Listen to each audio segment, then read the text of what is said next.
All right. Welcome, everybody. Welcome to Stepping Up Your Starts.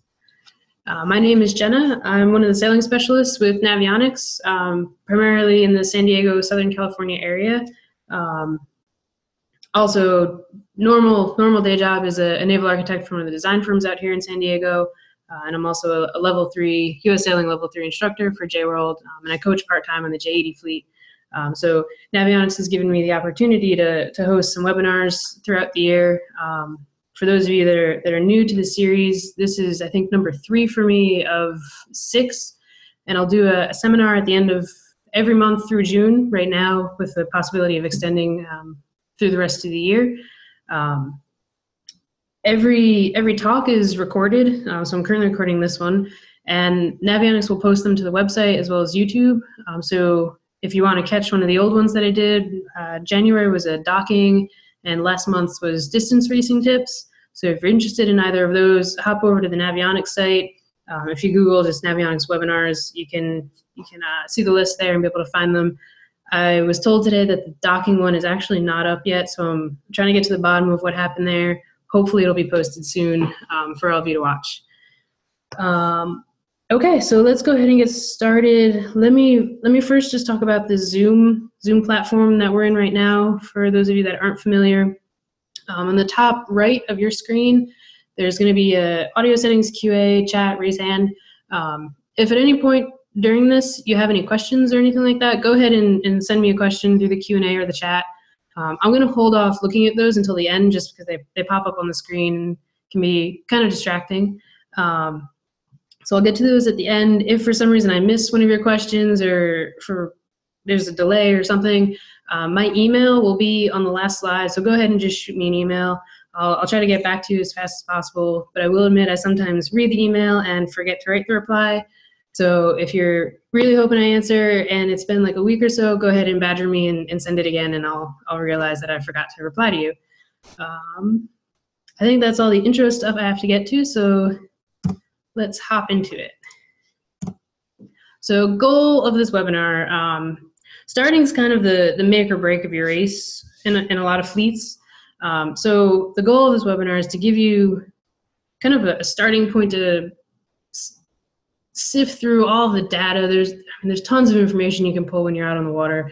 So it's really, where do you start, what's important, and how do you use all that data that you collect to start formulating your game plan and your strategy that you can then put into effect and have a clean and hopefully perfect start. Perfect is hard to achieve, but really it comes down to coming up with a game plan and making it work. So hopefully this webinar isn't too confusing. When I was making it, there were a lot of different ways I could go. I feel like it's a little bit of a look into my mind as a tactician. So parts of it could be a little confusing. Definitely go for the questions at the end of it, or shoot me an email at the end, and hopefully we can clear up some stuff and make you amazing starters. All right, so let's begin with why are starts so difficult. And the simple answer is that there's a lot going on in a start. There's a lot of information to take in and calls to make. And one simple mistake can shoot you off the back of the fleet and you can have a terrible start.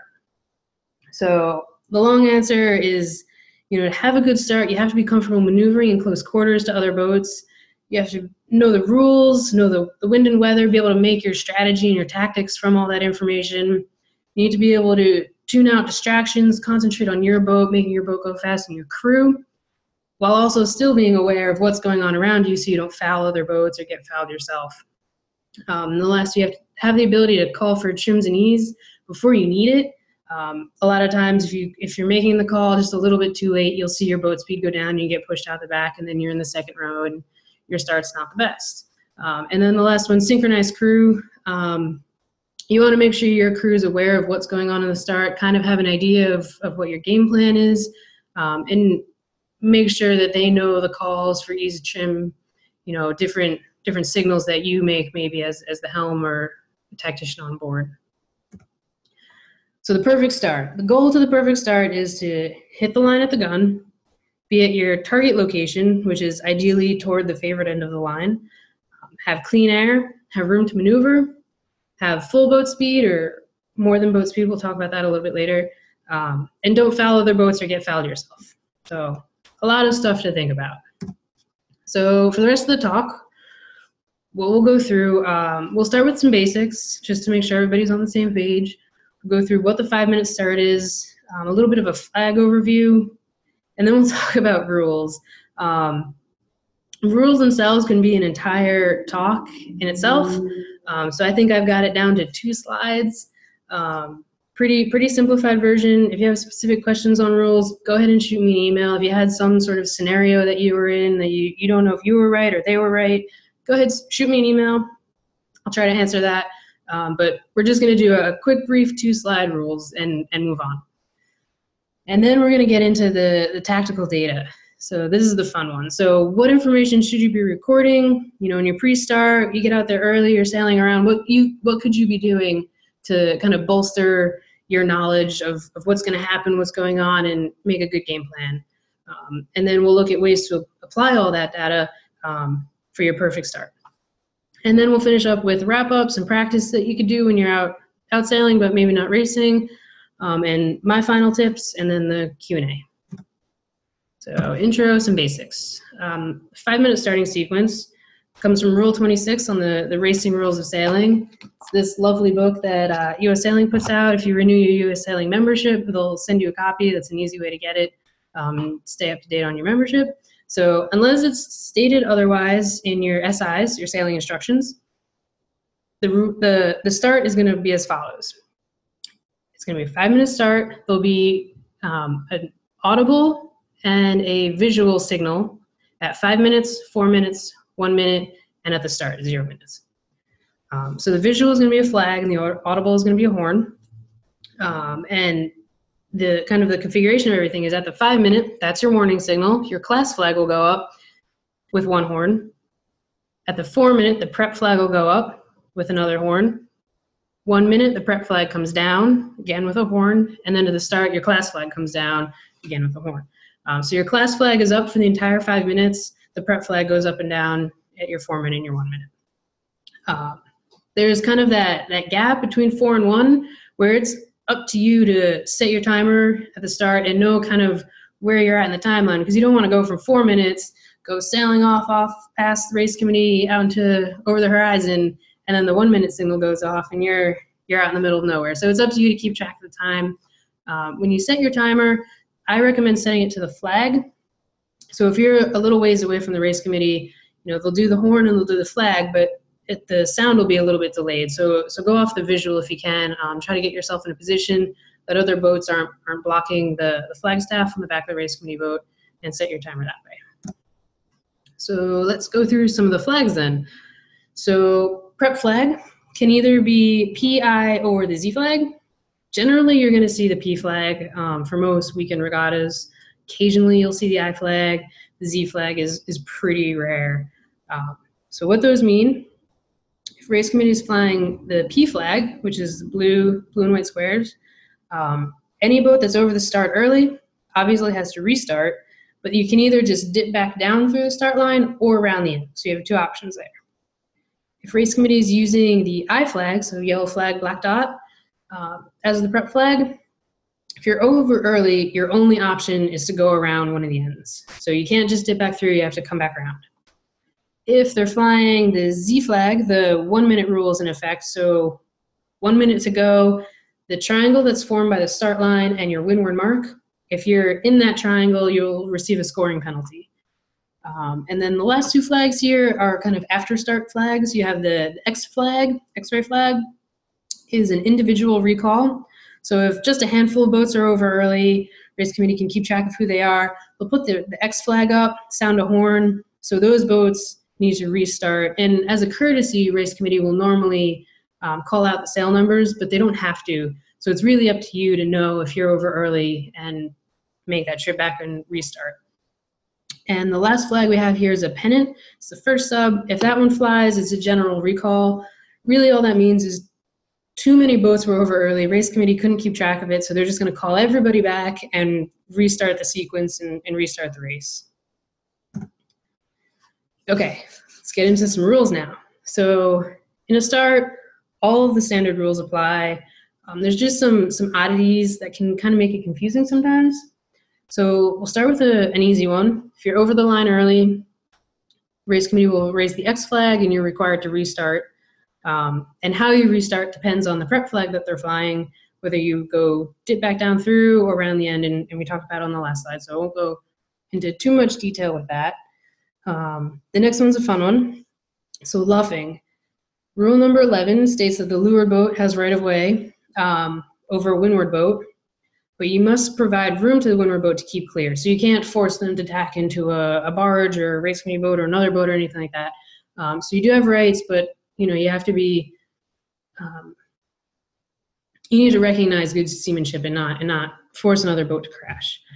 So that's true when your leeward boat tacks into the overlap position, or if the windward boat overtakes the leeward boat.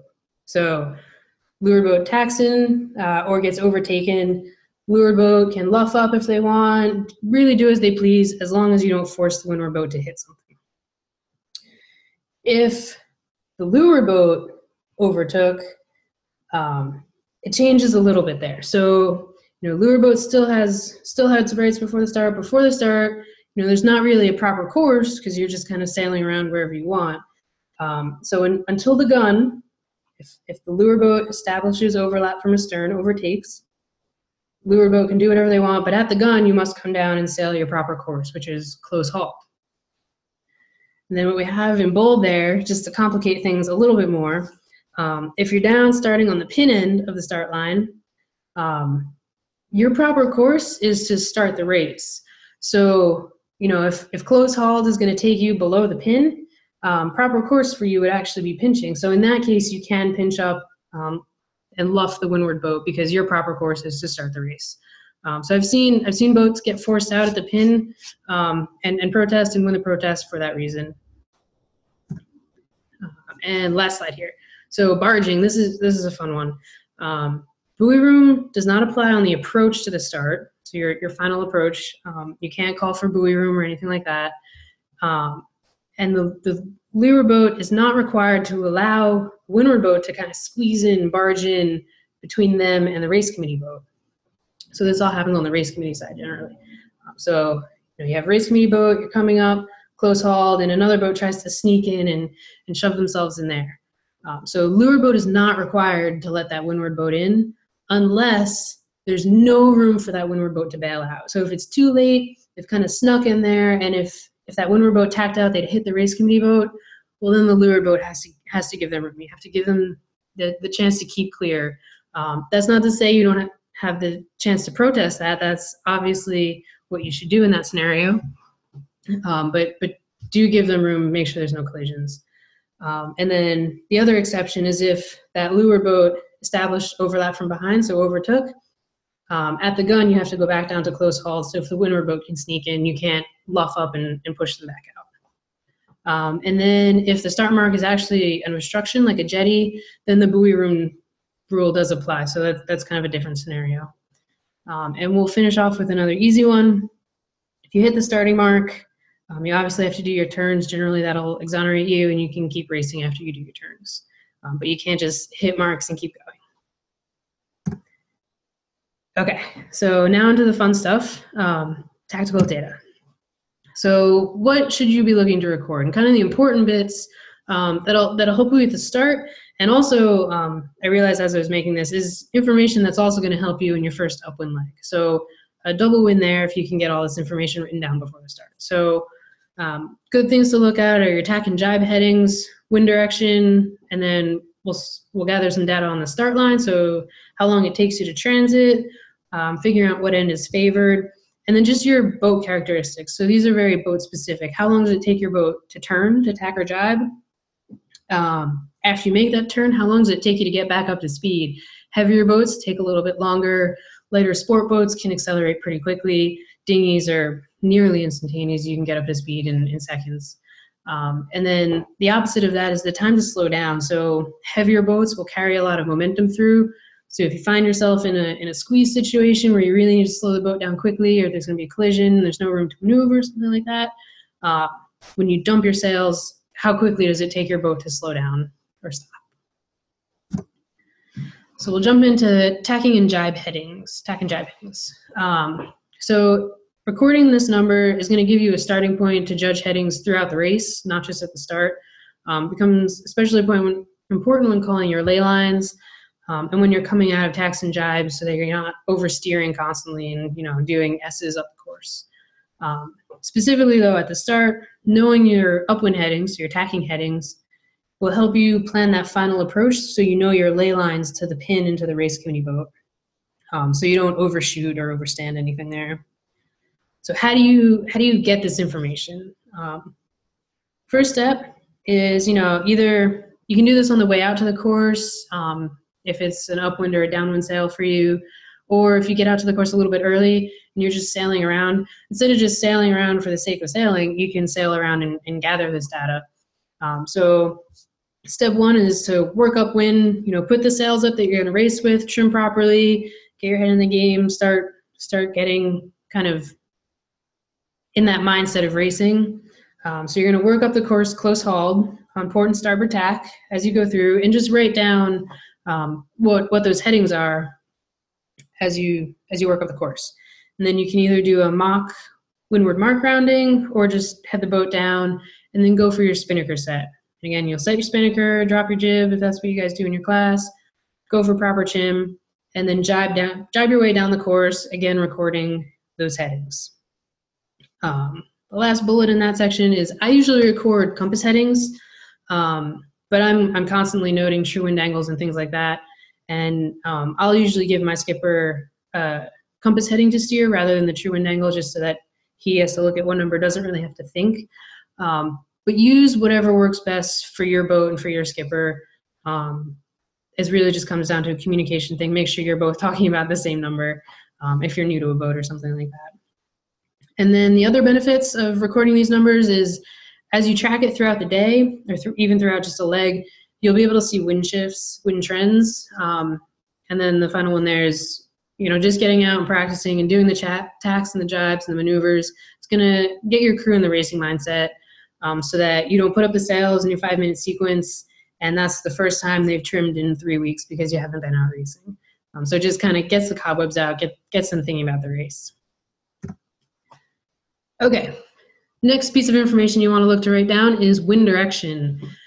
So if you do this throughout the day, you can track wind shifts. I'll show you my notes from the news this weekend. I don't know if you can see that, but I carry wet notes and I just write down throughout the day kind of what's going on with the boat, with wind, weather, all sorts of things. So if you're tracking the wind direction throughout the day, you can see trends of, is the wind just oscillating back and forth, or is it persistent shift to the right, persistent shift to the left? And you can fine tune your game plan throughout the day, knowing what the wind is going to do long term. It also will help you judge if your tacking angles or lifts that are headed. You're going to use this number to check if your line is square, and then you can compare this number with the race committee heading on the course board to see if they've set any skew in the course or anything like that. The second bullet there is, remember, the true wind angle is relative to your bow, and the true wind direction is relative to true north. It's a compass reading. So when I talk about wind direction in the next few slides, I'm going to be talking about the compass reading, not true wind angle. And the way to go about finding your wind direction, some boats, if you're outfitted with instruments, will either give you the true wind direction directly, or you can use your true wind angle and your compass heading, and you can calculate your true wind direction just based off of what your heading is, and then the wind direction off of that, add them together, subtract them if you're the other way. Easiest one is to just go ahead and luff up into the wind and read that compass heading. It does luff your sails, so if you're a stickler for having pristine sails, maybe that's not the one for you.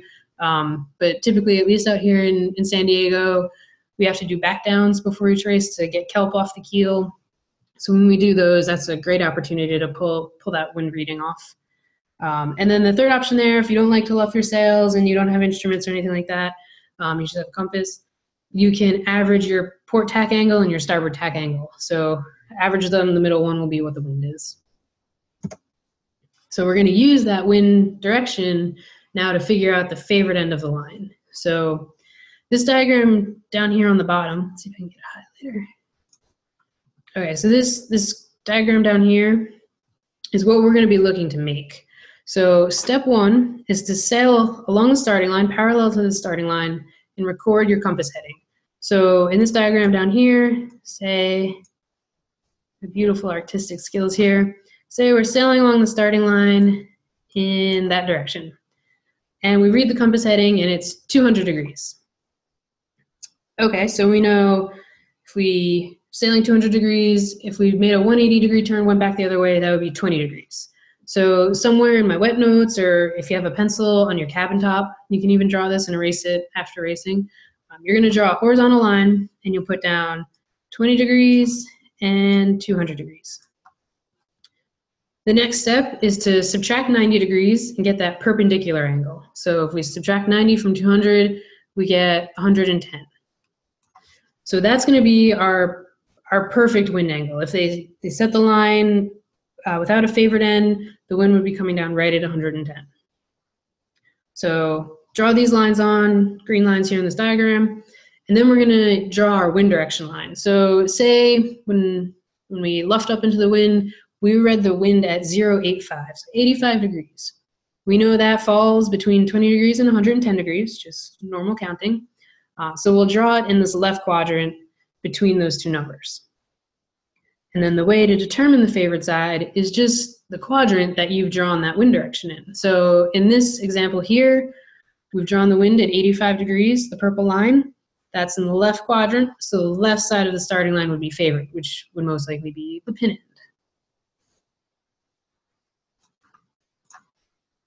So let's reinforce this one more time. So we've got our gray boat down here. Got our gray boat down here, sailing along the starting line, and they read a compass course of 090, so 90 degrees. You know, if you subtract 180 degrees from that, it's 270. So race committee boats at 90, the pin would be 270. Step two is to go ahead and subtract 90 degrees, find that perpendicular angle. So if we subtract 90 from 90, we get 0, which is also 360. So that's our vertical line there, that dashed line. And now we want to record our wind direction that we measured earlier. So let's say we recorded it at 355, right here. So we know that's between 270 degrees, which was the pin end, and 360 degrees. So it'll be in this left quadrant here. So because the wind direction is in that left quadrant, the left side of the starting line is favored, so we'd want to start on the pin end. If, on the other hand, we read the wind at 005 when we did our luff up, that's going to be in the right quadrant. So we know 005 degrees is between 0 degrees and 90 degrees. So it'll be in the right quadrant. And we know that if it's in the right quadrant, the right side of the starting line is favored. So we'd want to start near the race committee boat. Pretty simple. And then the final scenario we have down here is if we recorded that true wind direction as 0 degrees or 360, the line would be square to the wind, since that's the perpendicular angle. And in that case, no side is favored, so maybe your strategy comes down to what side of the course is favored, what side of the course has more wind, or maybe the race committee skew the course a little bit. Okay, so I think that was maybe the hardest thing. A lot of people haven't seen it, surprisingly. So hopefully that's something new that you can walk away from this with. And then final bit of start line data that you're going to collect is the time to transit the line. This one's pretty straightforward, I think. You start at one end of the line, run parallel to the start line, and just time how long it takes you to get from one end to the other, and then write that number down.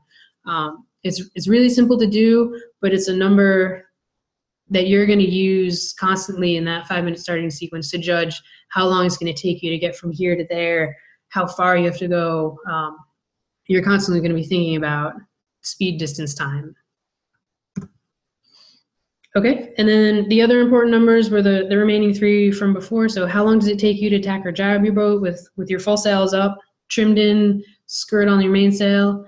How long does it take you after you tack and gybe to get up to speed? And how quickly can you slow your boat down? So now we've got all this information. How do you form your game plan? So You're going to use the favorite end of the line, which we determined from that diagram, to choose your starting location. So we know that, that's step one. We're going to use the answers from the 3 questions above that are very boat specific, along with the time that it takes your boat to transit the starting line, to kind of plan out the course that you're going to sail in those 5 minutes before the start. And then you're going to use your tack headings to judge the ley lines to the end of the starting line so you don't overshoot or miss the pin entirely and have to jibe or tack back around. So let's look at an example. So let's say it takes your boat 1 minute to transit the starting line from one end to the other, and then you need 30 seconds to tack or jibe your boat and then get back up to full speed. So we're assuming tacks and jibes take the same amount of time in this case, and in the 30 seconds, you make your turn, you get back up to full speed. And in this scenario, the committee boat end is going to be favored. So we're going to start on the side of the line that's near the committee boat. And we're going to look at 2 scenarios. We're going to look at what happens when you're near the race committee boat when that 5-minute sequence begins. And then we're going to look at what happens if you're at the other end of the line at the pin when that sequence begins. So let's start with scenario 1. So again, at the top, we have kind of our breakdown. And in this scenario, we're beginning at the race committee boat. So you can see the wind's a little bit skewed, race committee boat's favorite end. And what we're going to do, get drawing. So we're starting at the race committee boat end. We know it takes us a minute to transit the line. So transit down, transit down, transit down. At 1 minute, we're at the pin. In this scenario, I have us jibing, but you can tack back either way. You make your turn, get back up to full speed. You're at 1.5 minutes there. And then another minute to transit the line. So you get back to the race committee boat at 2.5 minutes. So, in a 5-minute starting sequence, you still have 2.5 minutes to go. So what do you do? Because, 2.5 minutes is a pretty long time, but you're already basically where you want to be at the gun. So what do you do in the remaining time to kind of kill time and end up back where you are right now? Let's see. Do that. Okay, so what do we do? What are our options? Option 1 is we could continue sailing past the race committee boat for about another minute and then tack or jibe back and sail back that distance to the line and hopefully hit the race committee boat right at 5 minutes. Downside to that, it's going to take you pretty far away from your starting area. If you're an earlier start in the race, maybe you'll start to get mixed up with the boats that are just kind of tooling around waiting for their start. So it's not a terrible idea or a terrible plan, but it's maybe not the best. It's putting you far out. If you miss your timing, you're going to be late to the start. So what else? What other options do we have? That one's not really ideal. The second bullet here is another option that's a little bit better. So midline, either on your approach out to the pin or on your approach back from it, you could just do a midline 360. So, it takes 30 seconds to tack and jibe your boat. So if you do a full 360, you're going to kill a minute right there. So by the time you get back to the race committee boat, you only need to sail 30 seconds past it, make your turn, come back. So you're not drifting off as far out into oblivion with the other boats over the horizon. You're staying a little bit closer in your starting area. So that's a better option than the first one, maybe. The final bullet here is a little bit more advanced. Takes a little bit more guts. So if you tack back midline, so we've gone a minute out, we've turned back, come back, maybe at the 2-minute mark, we tack or jibe back and head back toward the pin. Then we'll turn back around, head toward the race committee boat. We'll be on port tack in this scenario, but we could duck in. We'll keep an eye out for an open spot in the lineup of boats on the starting line, and you can tack back in and scoot up into that spot. So this is a little more advanced. It's trickier. Since you're going to be on port tack, you're not going to have rights. And it's very easy for those starboard tack boats to kind of duck down and protect their space. So it really requires good timing, confidence, and good boat handling to get that one done. But it's a great start if you can make it work. Okay, so those were kind of our options for scenario 1. There are definitely more options, but all kind of in similar vein. So I cut it off there. So scenario 2 is, okay, in the simplest form, we went out, we went back, we still had 2.5 minutes left. what if, instead of killing time, sailing off into the distance away from the starting area, what if we just started over at the pin? Let's see what happens there. So we start at the pin, we transit the line, that takes us a minute. In this drawing, I have the boat jibing entirely, but you can tack and jibe, basically just stay up equidistant from the starting line. So the boat makes the turn, a minute and a half, they're back up to speed, transit back across the line, you get back to the pin at 2.5 minutes. Okay, we're in a good scenario because, we want to start on the other side of the line at the race committee boat.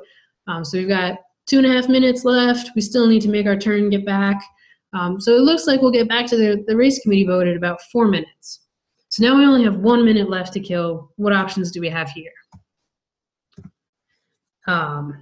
If you tack back now at that 4 minute mark that I have here, you tack back from this point here, you'll probably hit around midline at the 5 minute mark, right? Because it'll take you 30 seconds to tack, get back up to speed, and in this one, I've worked the boat downwind a little bit, so they'll have to work back upwind. But if you were right along, this first path, maybe you don't have to work up as far, so you have to keep running down the line to run out the time. So you'll probably end up somewhere in here. So it's good and bad. You can make it work if there's a bunch of boats crowded around the race committee boat. If you put yourself a little bit to leeward, nice clean air, you don't have to worry about being fouled by anybody. This could be a really good option for you. But it really depends on, what the fleet is shaping up to do at the start. And then, the sub-bullet I have is just keep in mind that if you are jibing each time and kind of working downwind, you'll have to work back upwind and do a close haul, which might be a little bit slower than your normal reaching speed that you had timed. Okay, and then the second option is you can continue past the race committee boat for 10-15 seconds, tack back, and then approach the line and hopefully hit much closer to the race committee boat at the 5 minutes at the gun. And, depending on how crew coordination, how quickly you make that turn, this is probably your best option. If you tack back at 10 seconds instead of 15, you'll buy back a little bit of time. It'll save you from being late to the line. So this is probably the easiest option, requires kind of the lowest amount of, confidence, boat handling, unless the fleet's building up, and then you really need to know your rules and be comfortable sailing in close quarters with other boats. But that's definitely a good option there.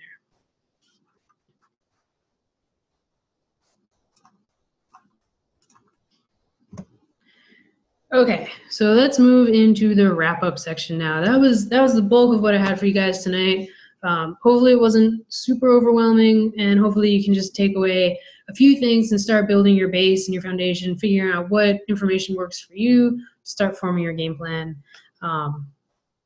Okay, so let's finish up. So practice techniques for non-race days. So you're going out on the water to go sailing. What can you be working on with your crew to kind of get everybody a little bit better at their jobs, a little bit better at their starts? For those of you that are fellow college sailors or junior program sailors, the start-stop drill. Basically, on the whistle you accelerate, on 2 whistles you stop your boat, luff it.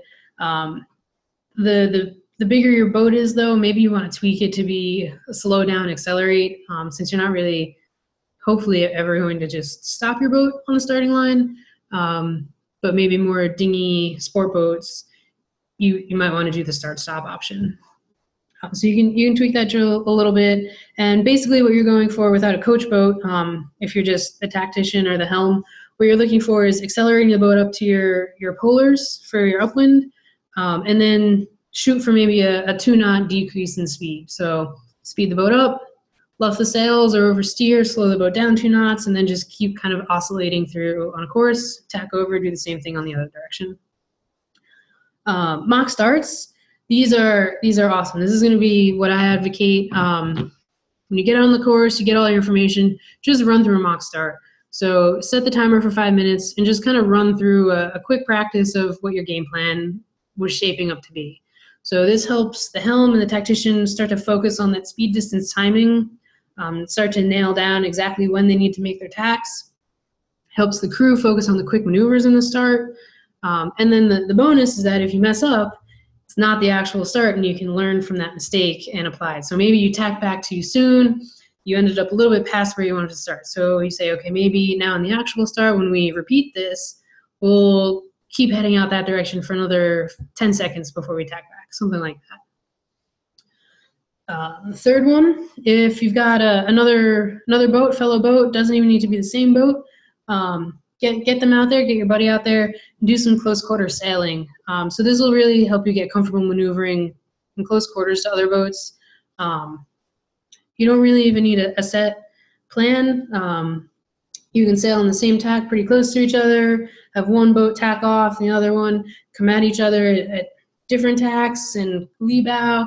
Just practice all sorts of, terrifying maneuvers, whatever you can think of. Fourth bullet down is quick turns. This is another college sailing one. So you're going to work through successive tacks, jibes, fairways, head ups, and 360-degree turns. Basically one after the other.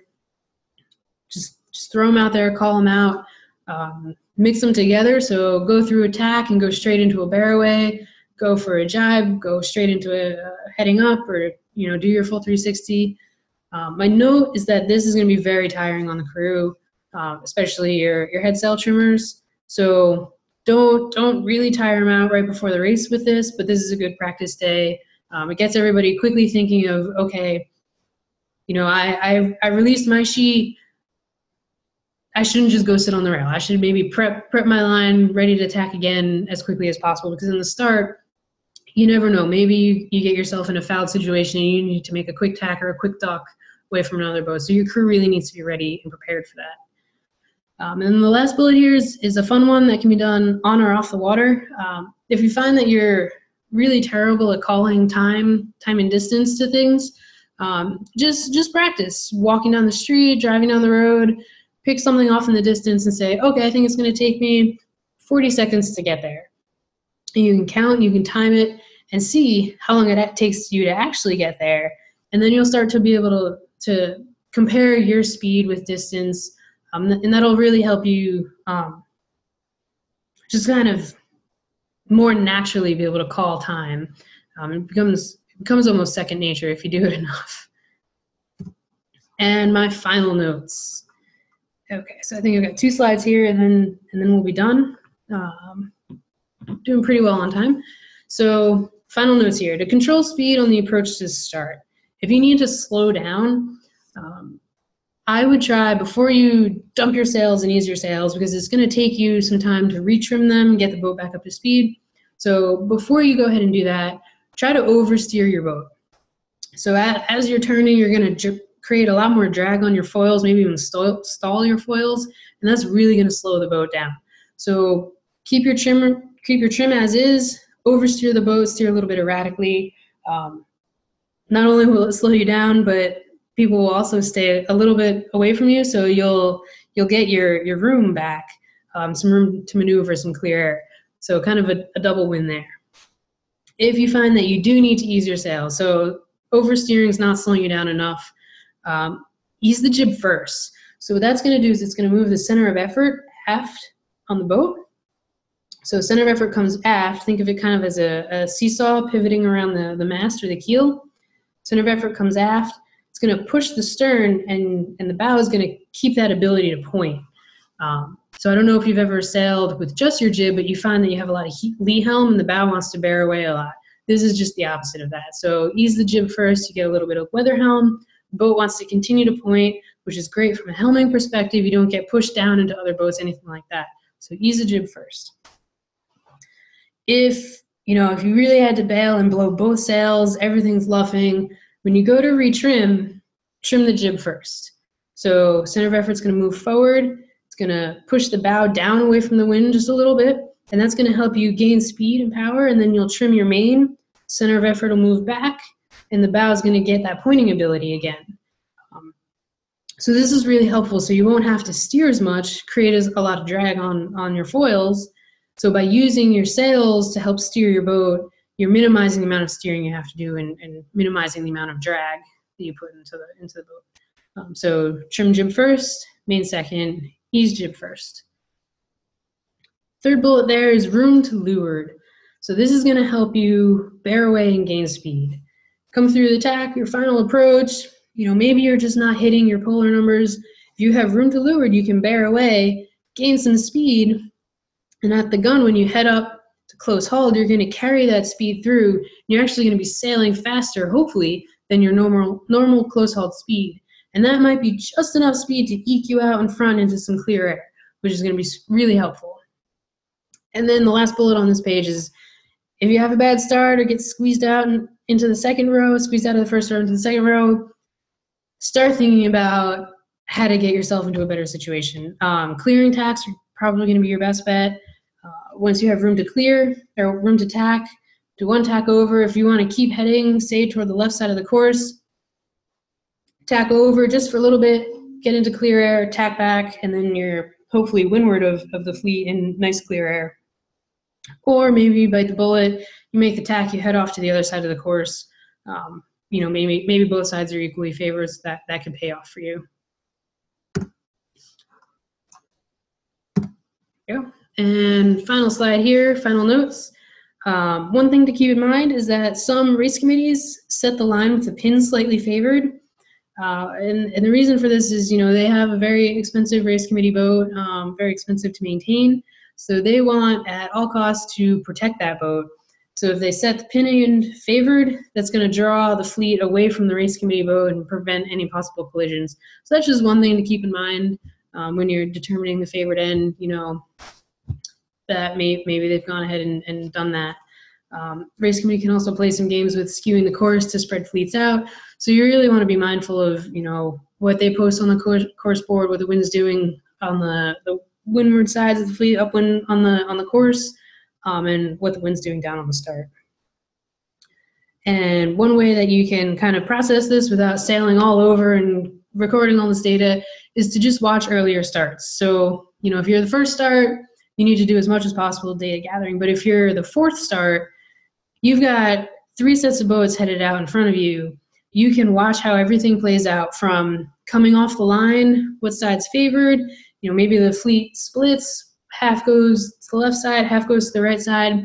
When they tack back over and converge, see what side crosses everyone else. And maybe that's going to be the side that pays off for you. So watching earlier starts, you know, yeah, you have to waste a little bit more time out on the water before you race, but you can be really using that time to get as much information about the start and about the race course as you can.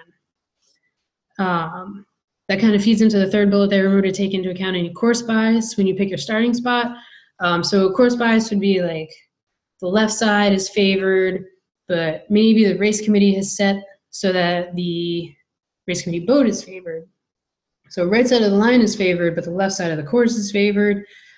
So maybe, you know, you want to start toward the race committee, but hedge your bets and, you know, maybe be one of the lured boats closer to the left or the middle so that you can get, you know, left side's favored. There's going to be more wind on the left side. You can get out there quicker, faster, and get into that wind before everyone else. So just another thing to keep in mind there. And then the last bullet is as you start more and more races, you'll find the strategies and the approaches that work for you, work best for your crew, for your helmsman. Generally, you're racing with the same fleet if it's a local fleet, so you'll learn what other people are doing and really just find what works and set that as the routine start. You'll find that your trimmers kind of just fall into the groove. They know what's going on. They know what to expect. And, you know, as everyone gets more and more practice, then, yeah, you can start some more intricate, more advanced tactics. But really having kind of that base foundation routine start is going to pay off greatly for you. And that's it. That's all I got for you guys tonight. So thank you for attending. My email is down on the bottom there. If you've got like a specific scenario or something that played out for you, feel free to shoot me an email. Again, badger me if I don't answer you. And I guess I will take any questions at this time.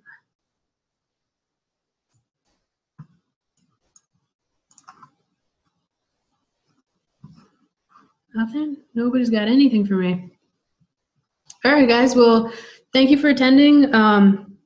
This recording will be posted on the Navionics site probably within a week, hopefully a little bit sooner, but it really depends on the guys that upload it. So you can shoot over to the website there if you want to watch it again. Feel free to email me. If you want to check out any of the past webinars, they're all up there. Future ones, you can get the schedule on Navionics. Go ahead and register. Even if you can't make it, you'll get the link to the recording and a follow-up email. And yeah, hopefully I see you out on the water at some point. That would be great. And sail fast, guys.